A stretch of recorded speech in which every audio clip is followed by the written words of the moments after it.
Bonjour à tous et bienvenue dans ce moment de méditation et de partage matinal. Aujourd'hui, j'aimerais vous parler d'un sujet qui me tient particulièrement à cœur. C'est mon sujet préféré. C'est d'ailleurs ce que je pense être mon appel. Je veux parler de la croissance personnelle, du développement personnel. Je suis convaincue que le niveau de notre croissance personnelle, le niveau de notre développement personnel détermine tous les autres niveaux dans notre vie. Je suis convaincue que notre croissance personnelle, notre développement personnel détermine notre développement spirituel. Il détermine notre développement professionnel. Il détermine notre développement en matière de relations avec les autres. Il détermine notre développement futur, c'est-à-dire il détermine le développement de nos objectifs en réalisation. Pour moi, c'est la base. Ce que nous sommes est la base. Ce que nous devenons déterminera la base de notre lendemain. Voilà pourquoi je suis convaincue que être un catalyseur de croissance est véritablement un appel divin. Et aujourd'hui, je veux encore vous parler de la croissance personnelle, du développement personnel, à partir de ma méditation du reste de la deuxième lettre de Pierre que nous avons commencé à lire hier. Lorsque nous avons médité hier les premiers versets de la deuxième lettre de l'apôtre Pierre, nous avons vu que Dieu nous a équipés pour que nous puissions impacter ce monde. Et c'était dit dans des termes très clairs, c'est-à-dire il commence par le verset 3 en nous disant que Dieu nous a donné tout ce qu'il faut pour vivre. C'est-à-dire tout ce dont nous avons besoin aujourd'hui pour impacter le monde, Dieu nous l'a déjà donné. Et il nous a décrit comment nous devons maintenant ressortir ce potentiel en nous à travers un travail que nous devons faire par nous-mêmes. Affermir notre foi, d'accord? Développer notre connaissance de Dieu, du monde, de nous-mêmes, d'accord? Affermir notre maîtrise de soi, notre amour pour Dieu, notre amour pour nos frères, notre affection fraternelle. Nous avons vu comment toutes ces choses sont importantes et que nous devons, toutes ces choses sont déjà en nous. C'est à nous maintenant de le sortir pour pouvoir impacter le monde. Mes amis, il dit juste après cela que si vous possédez ces qualités et si elles grandissent sans cesse en vous, là l'apôtre nous appelle à percevoir un process. Et ce process, je l'appelle notre croissance personnelle, notre développement personnel. Il nous dit bien, après avoir décrit tout cet équipement que nous avons reçu en nous, il nous dit que si nous possédons ces qualités et si elles grandissent en nous, ça veut dire que non seulement que nous devons les avoir, en être conscients, mais nous devons y travailler pour les faire grandir. Nous devons permettre un terrain favorable pour que ces qualités grandissent. Ce ne sont pas des qualités pérennes, ce sont des qualités qui sont comme des semences en nous et on doit les cultiver, elles doivent grandir. Et il dit, si ces qualités sont en vous et si elles grandissent sans cesse, elles vous rendront actifs et vous permettront de connaître toujours mieux notre Seigneur Jésus-Christ. Mais si jamais ces qualités vous manquent, si elles vous font défaut, alors vous serez comme des aveugles qui marchent et qui ne voient rien, qui sont comme dans les ténèbres, qui oublient tout ce que le Seigneur a été pour eux, ce que le Seigneur a fait pour eux, là où le Seigneur les appelle, qui ne connaîtront rien en fait de la vie, du monde, même de leur propre personne, de leur destinée. Et on se rend compte que tout le reste de la lettre, de la deuxième lettre de Pierre, va parler justement de la vie de ces personnes à qui il va manquer ces qualités.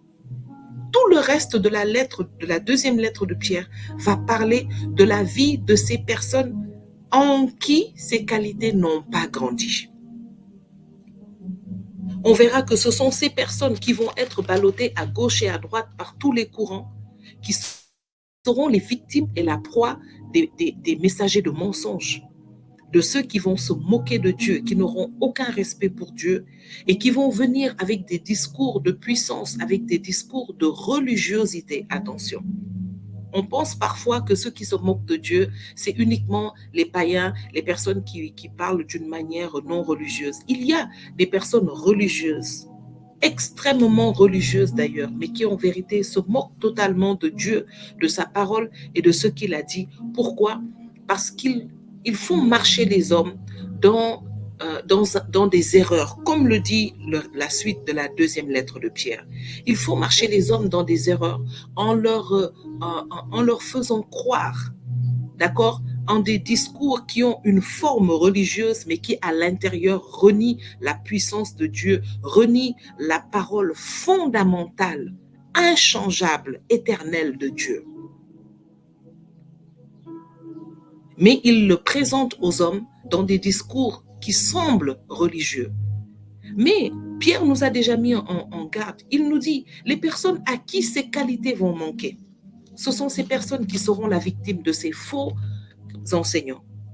Ce sont ces personnes qui vont suivre tous les courants du monde, qui vont être ballottées à gauche, à droite, qui seront la victime de tous les charlatans dans ce monde, qui seront la victime de toutes les politiques humaines de ce monde. Et Pierre dit que ces personnes ne vont faire que souffrir.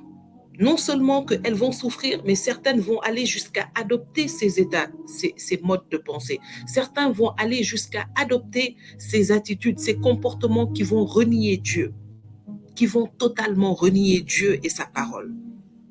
Et ces personnes, Pierre l'a dit, ils seront simplement voués à la destruction parce que Dieu, on ne se moque pas de Dieu, comme l'a dit l'apôtre Paul. On ne se moque pas de Dieu. Tout ce que l'homme sème, il le récoltera. Et Pierre nous dit que Dieu n'a pas épargné les anges qui étaient des serviteurs fidèles. Lorsqu'ils ont péché contre lui, ils l'ont payé en étant bannis, en étant damnés. Donc il met en garde tous ces hommes qui peuvent s'éloigner de Dieu, qui peuvent devenir des opposants de Dieu, qui peuvent devenir des opposants de sa parole, qui peuvent devenir des victimes de ces hommes parce que justement ces qualités leur manquent. Voilà pourquoi notre croissance personnelle est fondamentale. Je disais dans une de mes capsules ultérieures, c'est vrai, c'était une capsule en anglais, mais je disais dans cette capsule que notre croissance personnelle importe beaucoup. Elle est importante pour Dieu et elle est importante pour nous. Dieu tient à ce que nous croissions. Sinon, il n'aurait pas donné les prophètes, les serviteurs, les prédicateurs pour que sa parole soit constamment rappelée. D'ailleurs, Pierre le dit dans cette deuxième partie. Il dit, c'est la raison pour laquelle nous sommes venus vous prêcher la parole que nous avons entendue, pour vous rappeler toutes ces choses sans cesse. Pour vous rappeler toutes ces choses sans cesse. Et il dit, même si vous vous dites qu'on connaît déjà ces choses, on nous l'a déjà dit, mais nous vous le rappelons quand même parce que ce sont des choses importantes. C'est vrai, toutes les prédications qu'on entend, on peut se dire, c'est quelque chose qu'on a déjà entendu. Mais pourquoi Dieu tient à donner dans la bouche de chaque serviteur une révélation, une nuance nouvelle à chaque fois que sa parole est donnée? C'est parce que Dieu tient à notre croissance. Dieu tient à ce que nous soyons chaque jour des personnes avec un bonus supplémentaire. Alors, je voudrais ici partager avec vous mon attachement, ma foi en la croissance personnelle. Parce que l'homme, lorsqu'il s'attache à sa croissance personnelle, forcément va grandir dans sa croissance en Dieu, dans sa relation avec Dieu, dans le but de son existence, et va ainsi cultiver sa relation avec Dieu. Et ici, je voudrais partager avec vous une citation de Valerie Burton, qui est un grand coach en développement personnel, très connu aux États-Unis et particulièrement dans le monde professionnel et aussi dans le monde chrétien. Elle dit que la croissance personnelle, le changement n'est pas un événement dans la vie d'un homme. C'est un process. Cela veut dire qu'il commence à un point A et il se prolonge, il se poursuit vers le point Z. Cela signifie qu'il y a une progression à laquelle nous devons travailler. Et nous revenons donc aux paroles de l'apôtre Pierre quand il dit « Faites tous vos efforts ». Il le répète à plusieurs reprises dans cette lettre, dans cette deuxième lettre. Faites tous vos efforts, c'est-à-dire travaillez à votre croissance personnelle, travaillez à votre connaissance, travaillez à l'affermissement de votre foi, travaillez à votre capacité de résilience, de persévérance, travaillez à la connaissance, travaillez à votre attachement à Dieu. C'est un process. Chaque jour, ce que nous vivons de bien et de moins bien doit être pour nous des leçons que nous devons, sur lesquelles nous devons méditer, sur lesquelles nous devons rechercher Dieu et sur lesquelles nous devons apprendre à nous connaître, à nous transformer pour pouvoir parvenir à cette maturité qui nous permettra de connaître ce monde, ce qui y est et ce que nous devons prendre ou ce que nous devons laisser. Alors, je vais terminer par cette citation de Tim Elmore qui dit « Il n'y a aucun confort dans la zone de croissance. Aucun.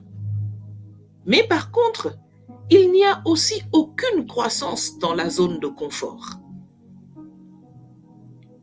Il n'y a pas de confort dans la zone de croissance, mais il n'y a pas non plus de croissance dans la zone de confort.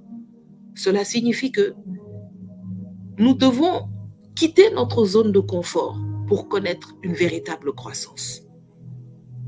Et nous devons aussi savoir qu'il n'y a pas de confort dans la zone de croissance. Quelqu'un a dit, ce qui te rend inconfortable, c'est ça, c'est dans ça qu'il y a ta croissance. Et pourquoi je veux terminer par cette citation de Tim Elmore, c'est parce que la plupart du temps, nous les chrétiens, nous ne recherchons que le confort dans cette vie. Nous voulons aller à Dieu parce que nous voulons avoir une vie qui n'a aucune hausse sur une vie plate, sans aucune difficulté, sans aucun bump. Nous voulons aller à Dieu parce que nous voulons que notre problème soit réglé. Nous ne voulons rien comprendre. Nous ne voulons pas savoir ce que Dieu veut nous apprendre dans ce problème que nous traversons. Non. Il y a des personnes qui traversent des difficultés et qui demandent à Dieu de changer cette difficulté en une opportunité. Et Dieu semble ne pas répondre parce que la réponse de Dieu, c'est toi qui dois changer afin que cette situation ne soit plus une difficulté. En vérité, il y a des difficultés que nous traversons dans notre vie, mais ces difficultés elles ne sont pas vraiment des difficultés. Ces situations se présentent comme des difficultés à cause de la manière dont nous sommes. À l'instant où nous entamons un processus conscient, honnête et humble de changement personnel, de transformation, de croissance personnelle, ces situations se transforment à nos yeux. Notre perspective change et nous découvrons qu'en fait, ça n'a jamais été une difficulté. La difficulté était en nous.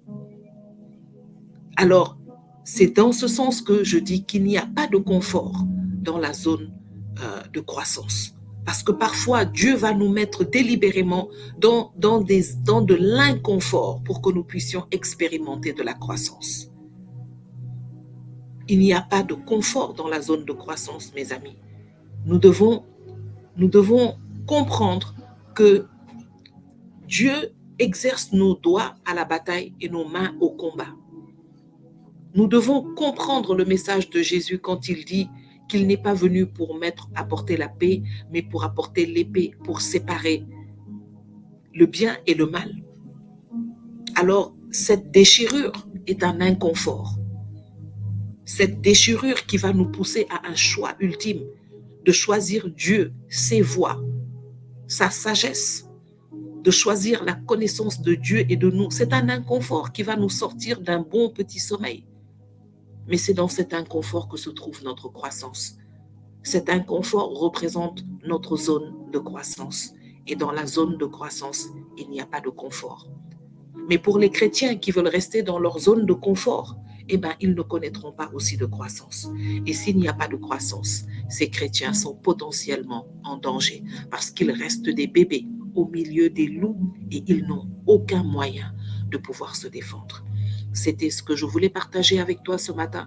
J'espère que cette capsule va t'édifier, te fera du bien. Si c'est le cas, je t'invite à la partager et à t'abonner à ma chaîne afin de pouvoir continuer à recevoir du contenu chaque jour. Que le Seigneur te bénisse et te fasse passer une excellente journée.